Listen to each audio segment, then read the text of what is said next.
Well, good morning, everybody.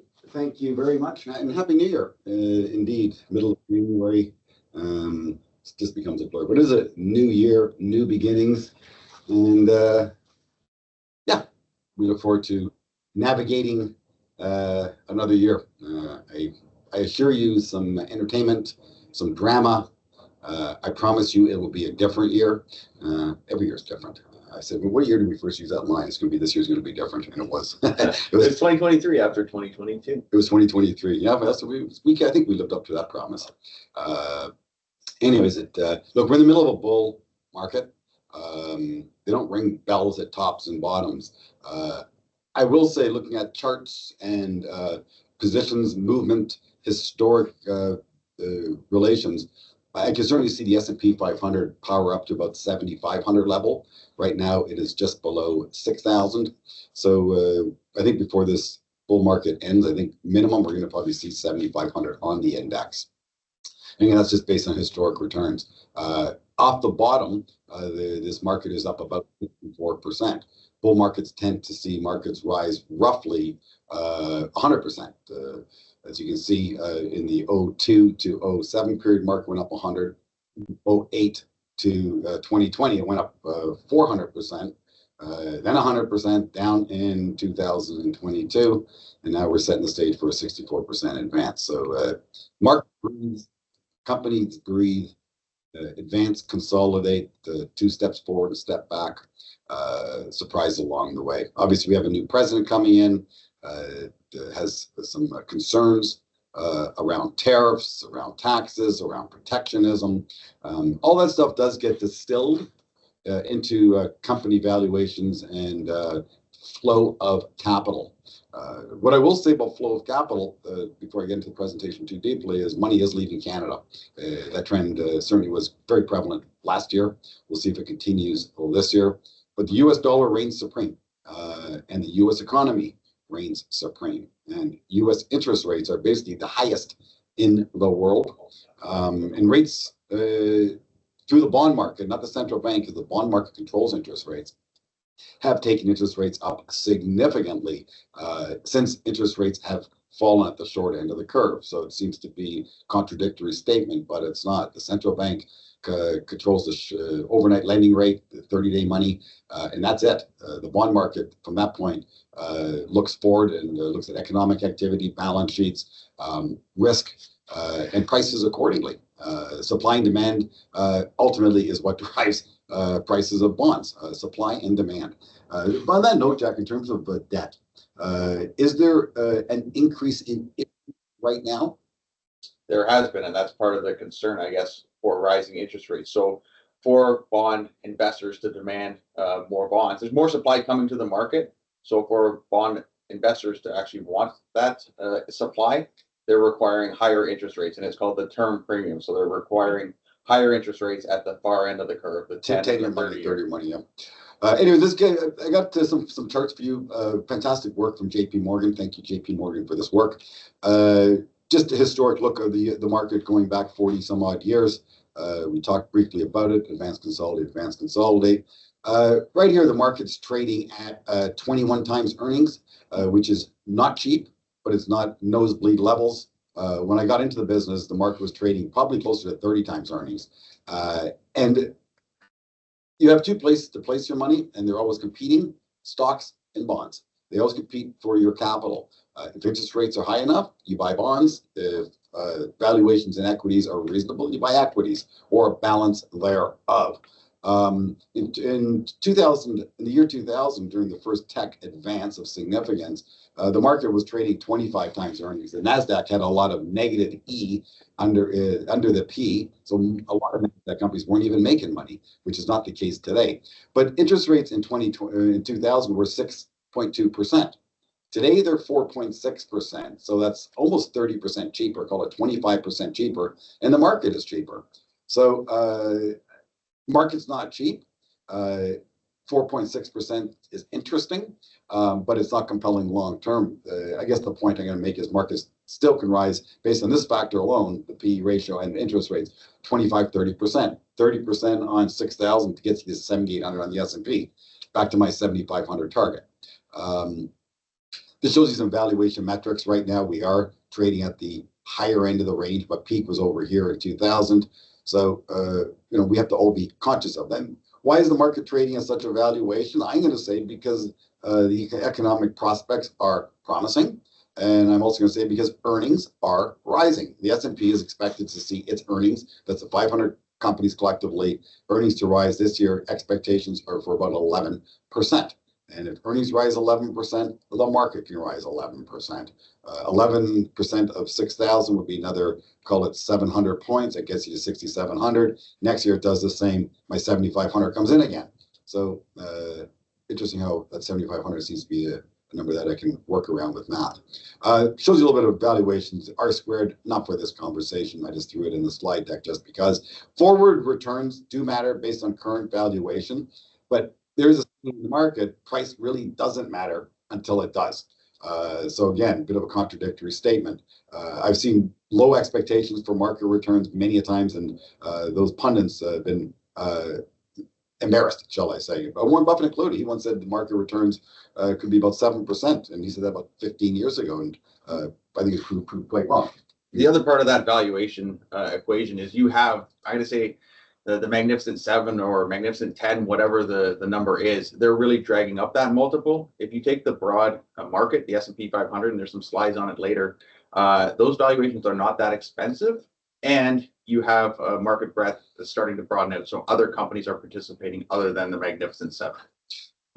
Two styles of investing: growth versus value. Older investors, I'm speaking of folks in their 70s and 80s and late 60s, of a bit of a value bias, because value worked very, very well in periods of history.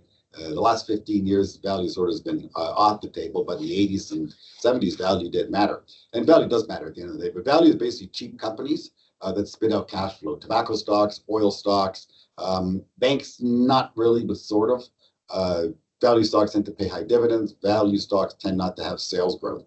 Growth companies have sales growth. Growth companies pay virtually no dividends. Growth companies are able to invest back into their business because there are prospects for growth going forward. NVIDIA, Microsoft, Apple, Google, crypto assets, etc. There's growth and demand there. So two styles. Our portfolios are growth tilted without question. Yes, we have dividend on our portfolios. And so this just shows you different metrics of growth versus value with different interest rate environment. So right now, again, interest rates are in that 4 to 5 range, even greater than 5 range down here. And as you can see in the 4 to 5 range where we are today, growth outperforms value. If interest rates get over 5%, which I think they will, I repeat, I do think 10-year yields will flirt with 5%, the 30-year a little higher. Value outperforms slightly over growth. So there's no huge delta between the two styles, which as such gives me comfort sticking with growth. I do prefer rising sales. I like companies that have rising sales. It's quite simple, but as a sales practitioner, which I have been my entire life, if sales are rising, you can solve a lot of your problems from balance sheet to growth prospects, etc. If your sales are flat to declining, you got yourself a lot of problems. Most of the companies we own have a sales growth rate of 15 to 20% per year. Jack spoke about the concentration of the top 10 stocks in the S&P 500 index. Those top 10 stocks trade at about 30 times earnings, whereas the remaining stocks trade at 18 times earnings, and the overall average is at 21. So 490 stocks in the S&P 500 are not that expensive. It's the top 10 that are. Why are they more expensive? Because they're the best on the board. So you got to pay for quality, predictable, high, huge moats, massive R&D spend, AI dominant. Those 10 companies are still in play. We can't ignore them. And there's been a lot of talk about that. The top 10 stocks are too far ahead of the game. They represent too much of the profit. You should sell them. A lot of articles why you should sell those top 10 stocks. We trim them. We have positions in them. We're not overweight. We are underweight. But by no means am I in a position to go zero weight those top 10 names. In fact, they've been re-accelerating lately. So remaining fluid is what we do. We do follow trend and manage risk accordingly. I would say, to put it in historical context, I was just listening to Howard Marks' piece, and he was talking about the Nifty 50 back in the 1970s, which were late 60s, early 70s. They were trading at 60 to 90 times earnings. The Magnificent Seven, I will say, are much higher quality companies in terms of earnings, moats, scalability than those nifty. And trading at a much cheaper valuation. Absolutely. Yeah, good point. Again, here's a Magnificent Seven. I'll tell you what's most powerful with these companies is their research and development spend. They have the ability, the balance sheet, the political clout to make things happen, from creating power generation statements to power their data systems, to being able to raise money very cheaply, to being able to acquire growth prospects, to incubate new ideas. Huge amounts of power with these companies. So again, we got to be careful not to discount them too far. Small companies, medium-sized companies, large companies. So most of the stocks that we own are large companies. Large companies have valuations in excess of $10 billion. Small companies tend to have valuations in excess or less than, call it 3 to 5 billion, and mid-cap is in between. Trump's made at home, made in America theme and theses bodes well for small and mid-cap companies and less so for large cap companies. How far he pushes the made at home and tariff and protectionism, anyone's guess. I think it's a lot of rhetoric. But I had Premier Ford on our radio show this week, and he said, look, I do have to take Donald Trump seriously, but it is obviously the art of the deal and a lot of negotiating taking place. But the large cap continues to lead. Large caps are big liquid companies, blue chip, stable. I can sleep at night owning them. Small cap companies, half of them don't make money, but they have a lot of growth prospects. Medium-sized companies tend to be okay, and they tend to graduate into large caps. So it breaks down the where they sit, these small, medium, and large-sized companies. In technology, as you can see, a third of the companies are large companies. In financials, there are actually a lot of smaller companies, which actually I quite find surprising. And I think they're going to get gobbled up. Those are those regional, I guess, smaller financials, right, Jack? Yes. So, and it's just some facts for you. Not that exciting. This is important. Every year, the market has a pullback. This is what I want to focus on, is the bottom part here. Every year, the market will go down. Please do not be surprised when it does. It has to. It just does. The market has to inhale and exhale. Every year, last year, the market had a very shallow pullback, 8%. Previously, 10%. Year before that, down 25%. So even when the market pulls back, it tends to end the year higher 3 out of 4 times. This year in COVID, it went down 25%.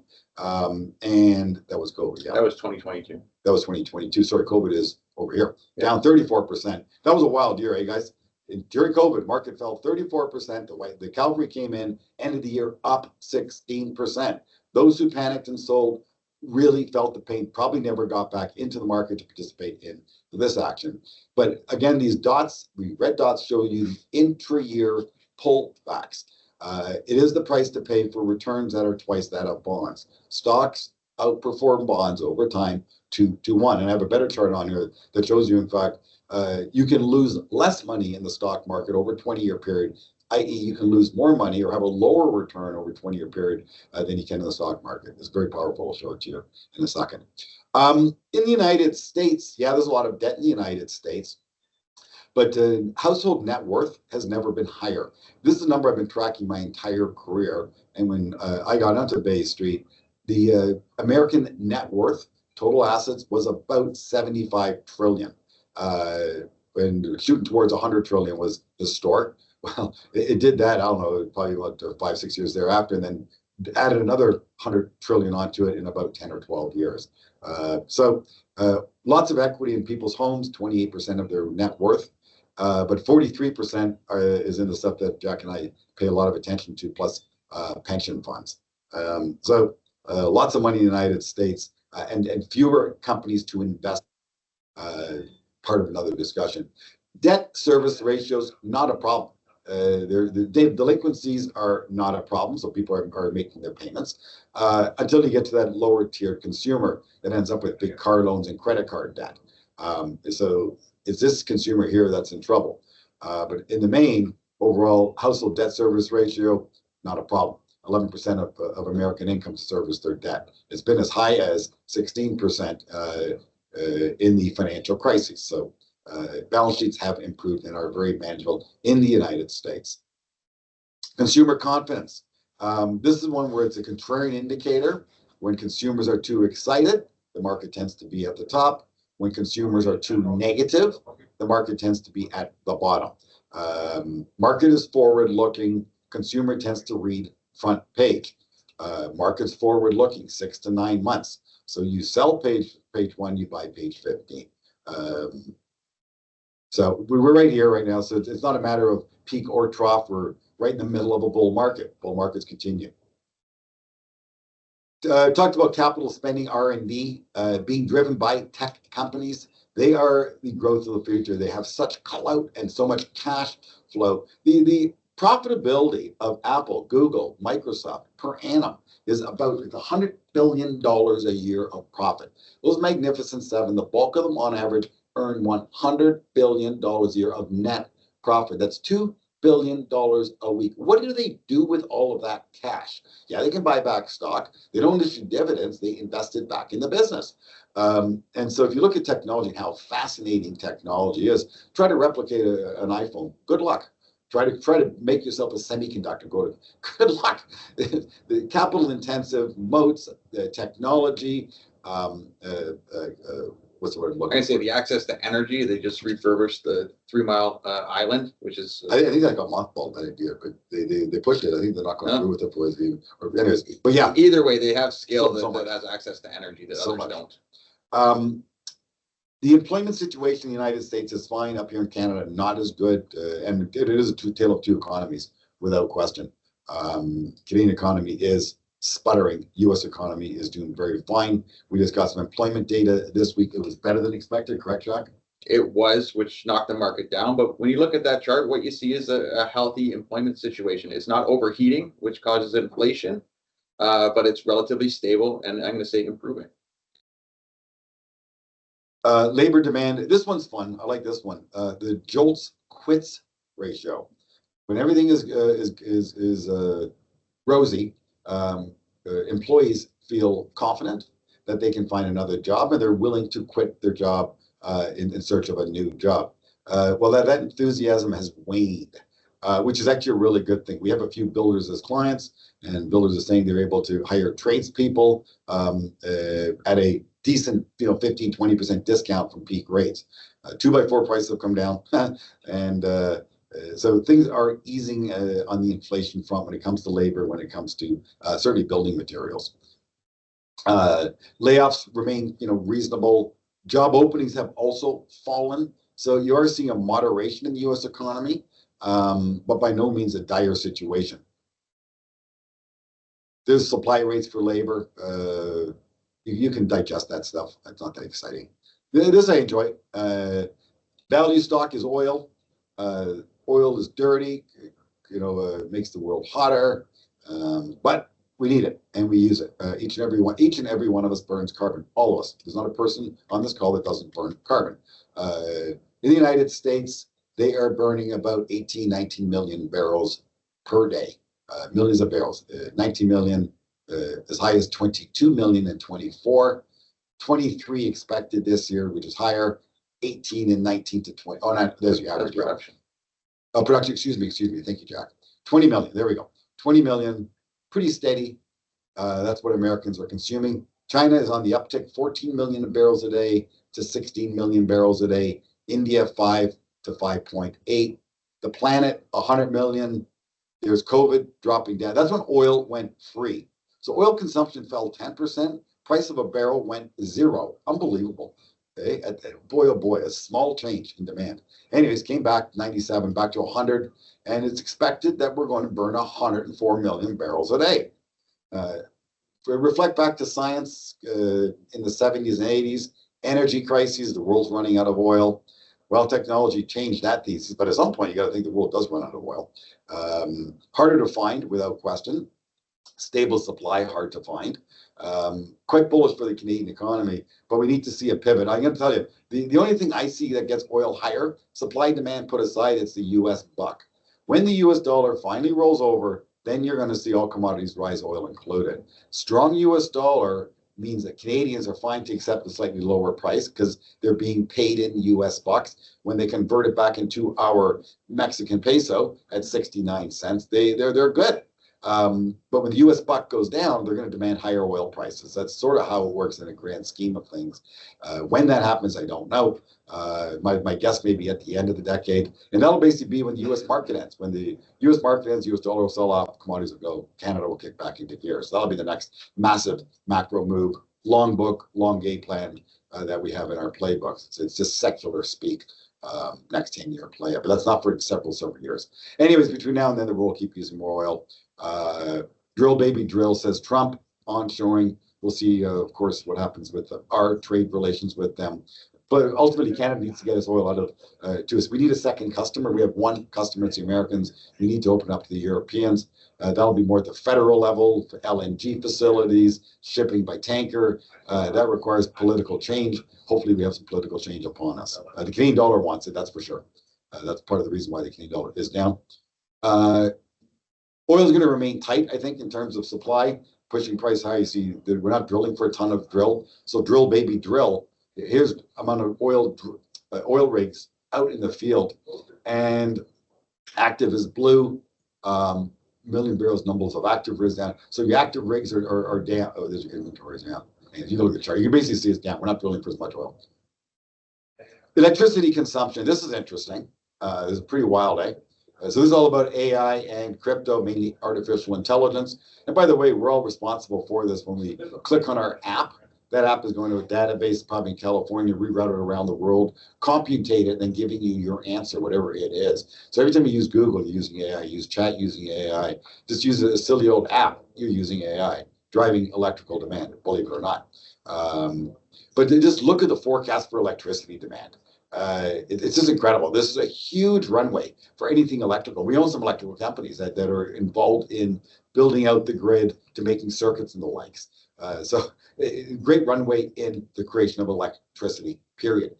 Based on data center expected growth. Like look at the data center growth rate forecasted. So we own companies that produce data center equipment, which is great. So these are secular themes that I think we're going to be able to make money on. This shows you where the demand for electricity is coming. Industrial, so that probably tie into over here. Commercial applications and residential. So we, the consumer, use a third of it, but the industrial side of things is where the growth rate is coming from. U.S. dollar drivers. This is what matters down here. Interest rate differentials. The United States is paying basically 200 basis points more than the rest of the world. Rates are lower around the world. So if you offer more money for a AAA rated piece of paper, you're willing to pay people more to lend you money, more money will flow. This is attracting capital to the United States. Once money's in the United States, something has to happen to it. They're going to invest it somewhere, either buy a U.S. bond or buy some stocks or a combination thereof. So it is, higher rates are actually very bullish for the U.S. market. And that's one of the reasons why money's leaving Canada. Anyone who bought some loonies at 72 cents, which was low, is now has egg on their face at 69 cents. So there's no reason for money to stick in Canada right now. This is fun. Tariffs on U.S. imports. So this has been the history for tariffs between our two beautiful nations. Lower. And then all of a sudden, this new administration wants to take tariffs right back to they were in the 30s. Really? You think? I can't see this coming in. If it did, well, there you go. That'd be an aberration on a chart, because this has been the trend. So politically, Jack, can Donald Trump do this? He did in 2018. You see it jump up there and broke the trend line. Can he go to 25? I'm going to say no. And if you use the 30s as an example, they tried it. It didn't work. Trade went down, I think, 60-70% in the Great Depression. And I don't think that's where we want to go. Getting back to currency, Wolf, I do think if they meaningfully increase tariffs on Canada, it's going to be reflected in our currency. So if they increase tariffs, loonie continues to go lower. Well, what about the U.S. dollar? The strengthens. Okay. All right. Anyway, I don't see this coming in. There is no way he's going to do 18% across the board. No, he won't get it passed. He cannot. This is not exactly. But to answer your question, no, there's too many special interests in the U.S. and they will not do it. Right. And long term. Does he have to get? He has to get Congress to pass all this stuff to approve it, correct? Not all of it, but anyways. Yeah. But he can do it through executive. Executive. Can he do this through executive? Yes. He can. Okay. But it would be very damaging politically for him. Right. I'm sure he's concerned with that. And I don't see it. He's not going 18 across the board to it. No. This is important. Interest rates. 10-year interest rates. Again, everyone's saying, gee, I want rates to fall. I got a mortgage coming due. Interest rates, gee whiz, they've gone up too far too quick. They have. Here we are, 2020, zero interest rates. This is the 10-year government bond, U.S. government bond. Back in the 50s, here we go, coming out of the Second World War, inflation kicked into gear. There's your nifty 50 period. Interest rates ultimately ended off at 16%. That's just the 10-year, 16%. Went from 16% in 1980 all the way down to almost zero in 2020. Mean reversion. This is where I think they can go. Not right away. It'll take time, but again, change it. It went from 0 to 457. Maybe it pulls back to, I don't know, the 4 level. I see higher rates. The trend has changed. There's a channel and there's a trend break. So this has to be respected. And if rates go up too much, it will affect all asset classes. Every asset class will fall in value if rates go up. Once they get to a point, you can buy bonds, depending on, of course, the inflation background. But anyway, this we have to be very conscious of, and I am very conscious of it. Canada, same thing, 10-year yields going back to the 90s. Inflation. So very important, inflation right now is running 2.7, 50-year average is 3.7, so certainly your inflation can go higher. Core, food, energy, break them down if you want. Deflator, ultimately the headline numbers, I guess what matters. Core is also very, very important. And core is 3.7 versus 3.3 a few years ago. So we're at the upper end of the range, but it can certainly go higher.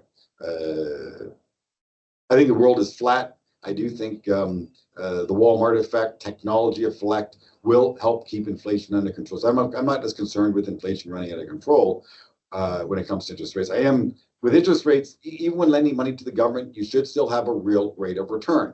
So if inflation is running 3%, to lend money to the government, you still need to be paid for risk. Opportunity cost is risk as well. So if inflation is running 3, you can see at least a 4% handle on yields, a minimum 4 as a base number. Here are all the recessions highlighted. The last recession we had was in 2019. It was a blip. There was so much call for a recession over here. All the main strategies were calling for a recession. We didn't buy into it. We stayed long. Thank goodness we did that. The other comment on inflation there, Wolf, just looking at that channel, right? Under 3%, if you look at, that's typically where the market has spent its time since, we'll call it the 90s anyways. Yep. The stock market can do very well in a 2 to 3 to, I'm going to even say 3.5% inflation environment. It's those extremes that cause problems for the market. So potential for high inflation like you saw in 22, or deflation like you see in 08 there on the chart. Those are the outliers that really cause problems for the market, the stock market. And deflation is way worse. Falling prices is the worst. So you're better off with inflation rather than deflation. Yes, deflation happened in the Great Depression, which is other result. Terrible. Well, Japan went through a deflationary period. That created all the problems. They're trying to reflate the market. Anyways, components for inflation. Have fun. Enjoy the chart. It breaks it all down for you. Wonderful dinner talk. Maybe put that chart on your coffee table when your friends come over and you say, hey, let's talk inflation. This is forecast for rate cuts by basically expectations by the market that, the overnight lending rate will fall. I am very suspect as to how much more it's going to fall. Once, twice, maybe.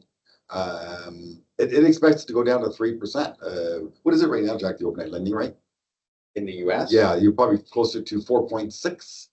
4.6, yeah, about 4.6. So I don't see 6 cuts. We'll see.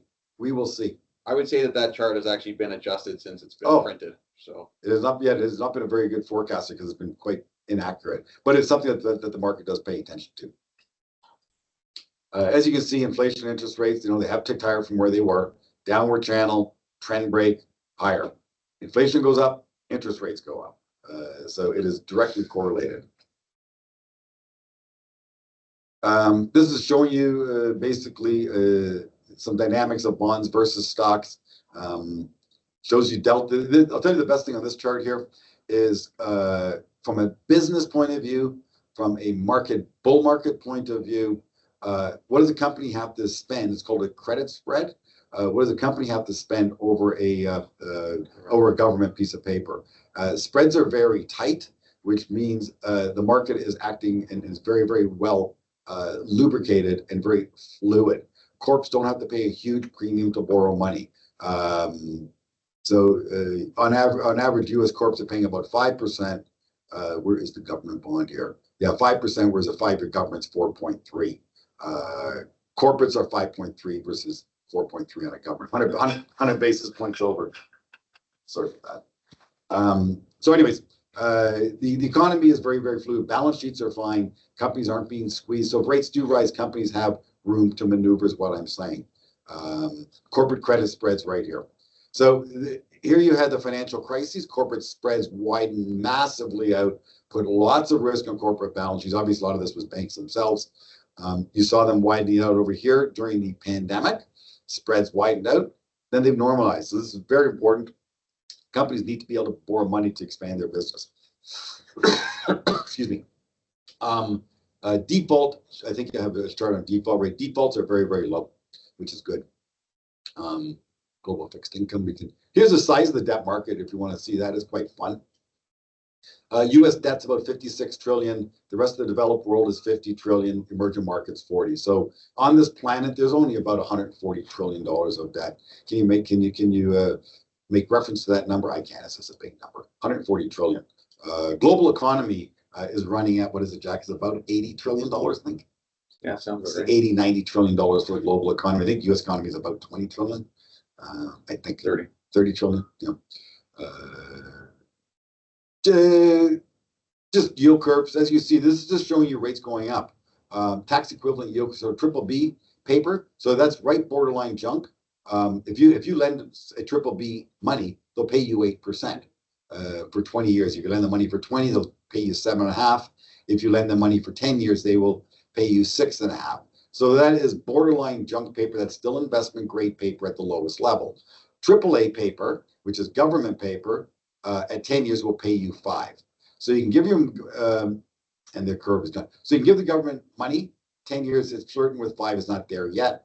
6.5 to a corp. That the difference is your spread. Federal debt in the United States. A lot of talk about this. Too much debt, too much debt, too much debt, too much debt. Certainly the trend was too much debt built out in the Second World War. Percent of the GDP, 100%, 110. War ends. Debt economy kicks into gear. They don't necessarily pay off the debt. They just stop taking on debt. The economy grows itself out of its debt problem. The debt has been managed. Well, all of a sudden, financial crisis kicks in, printing of money. So we're back at 98% of GDP. It's been worse. It is manageable. No need to head for the hills. But, it is what it is. I share with you a factoid. Rainy day balances on the uptick. That's good. People got a little bit of money on the side. This paper here is a piece of work. I'm gonna forecast that, I don't know, those on the call right now, we'll take a look at who you all are. Life expectancy, my curve. I'm gonna say 80% of you will be alive in 20 years. 80% of you will be alive in 20 years, hopefully more. The 20-year return for the market. Stocks, the worst return in any 20-year period in the market, the worst return in the market has been plus 6%. The worst is up 6 over 20-year period. In the bond market, the worst return is up 1. So you don't lose money in the bond market over a 20-year period, but your worst return could be 1. Whereas in the stock market, your worst return is plus 6. And then over here, it's a 60-40 split, generating a 5 return worst. So I like the worst case scenario being plus 6. The odds are in your favor as long as you're owning high quality businesses. Over a 10-year period, the worst return that you generated was -1. That period of time came from 2000 to 2008, when the market was basically flat to now. 2000, probably 1990 to 2000, I'm guessing. That was probably 1990 to 2000, probably 1992 to 2008, right? That'd be 20 years. Yeah, 90, no, 20, whatever. The 90s to 2010, give or take the period of time. That gave you a negative return of 1%. and then the next 10 years the market ripped. Best case return is the top end of this graph. So your best case return for the market in 20-year period is up 18. The best you can do over 20-year period is compounding at 18. 10-year period, the best you can do is up 20. And in a very short period of time, the worst you can do is down 37, and the best you can do is up 52. So the market is very volatile in the short term, always has been, always will be. As you add time to the equation, if you stay on the ice and stay on the water, stay in the game, the odds begin to tilt it to your favor. So time is your friend. Look, all of us, if we die tomorrow, does it really matter? We're gone. Not our problem. Someone else's problems. We all have money. Everyone listening to this call has money. Not your problem. Someone else is going to take your money and enjoy it. I hope. But you know, we don't want to think that way. We always want to have money and leave money to the next generation. Stay on plan, you will leave money to the next generation. And stick to plan, very important. So stocks over bonds over the long term, quality above all. And that is it for the presentation. Jack, do you have any final words? We've been getting a lot of calls with the inauguration coming up and about the bull market. So the S&P's done very well over the last 2 years. I think the first slide that we showed you demonstrated that this bull market still potentially has legs. And throughout, Wolfgang and I will continue to manage. And the other thing I would mention is we're doing a lot of financial plans, and clients are really enjoying coming down to the office and seeing us. So we invite everyone on this call, if you want to come down, do a financial plan, see us in the office. I think we can add a lot of value. And have some fun. We promise you entertainment and fun. And it is insightful. You know, you share with us a few extra secrets about your life. That gives us information to better help you. There's a lot of nuances in life, and money does matter with nuances. You know, challenges with children, challenges with second marriages, people outside your family affecting your money, you know, focusing on only one thing as opposed to the whole collective, which is what Jack and I do. You know, one thing is tax, one thing is returns. The collective is really what matters. That's where a plan comes into the equation, understanding how much you can consume, how you need to be tilted within the portfolio. And I will say as well, I continue to try new things on the practice. Jack and I are always trying to get better for your behalf. We built a couple of quant models in the last couple of years. I'm very pleased with the way they're working. So they're more strategic. They are more methodical, programmatic,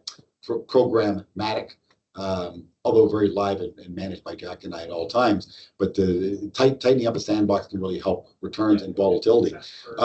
In terms of diversifying away from Jack and I also encourage us to have that conversation. We do have access to some amazing third-party managers right now.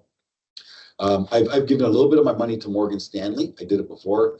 I backed out. I'm back at it. So I gave a little bit of my money to Morgan Stanley, a little bit of my money to Guardian Capital, a little bit of my money to AGF. Basically, what we have available to us, and the net cost to you will be negligible, if at all, depending on what the asset level is with us, et cetera. But basically, we can give you access to third-party managers for virtually no additional cost. Diversify away from us. The way that they tell us what to buy and when to buy, what to sell, when to sell, we execute the trades. So Morgan Stanley runs a concentrated portfolio. I think it's 15 names that they have very high conviction on. They will tell us when to buy it, and then we will en masse buy it. And they will tell us when to sell it, we will sell it. So we pay them for guidance and advice. We execute the trades done on our systems. Their returns have been fantastic.